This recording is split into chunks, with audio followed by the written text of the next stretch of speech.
اسلام آباد میں لیگ کے قائد نواز شریف کی سربراہ جے مولانا فضل الرحمان سے ان کی رہائش گاہ پر ملاقات جاری ہے۔ اس پر ہم بات کریں گے ڈان نیوز کے رپورٹر عرفان سدوسی سے۔ عرفان، بتائیے گا پھر بھرپور کوشش کی جا رہی ہے مولانا کو رام کرنے کی؟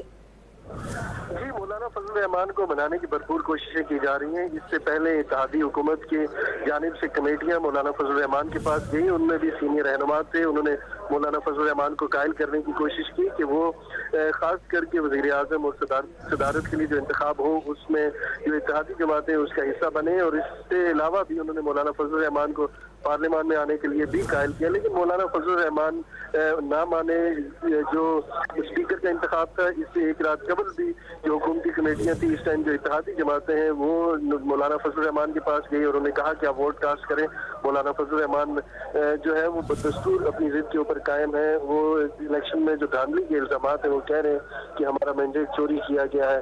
آج جو اس سلسلے کی آخری کڑی لگ رہی ہے کہ میاں نواز شریف جو مسلم لیگ نون کے قائد ہیں وہ فضل الرحمان کو منانے کے لیے پہنچے ہیں، اور یہ اتحادی جماعتوں کی جانب سے آخری کوشش ہوگی۔ اگر میاں نواز شریف مولانا فضل الرحمان کو قائل نہ کر سکے تو لگتا یوں ہے کہ مولانا فضل الرحمان اپوزیشن بینچوں میں ہی بیٹھیں گے اور صدارت کے لیے اور وزیر اعظم کے لیے ووٹ کاسٹ نہیں کریں گے۔ جی عرفان سدوسی، بہت شکریہ آپ کا۔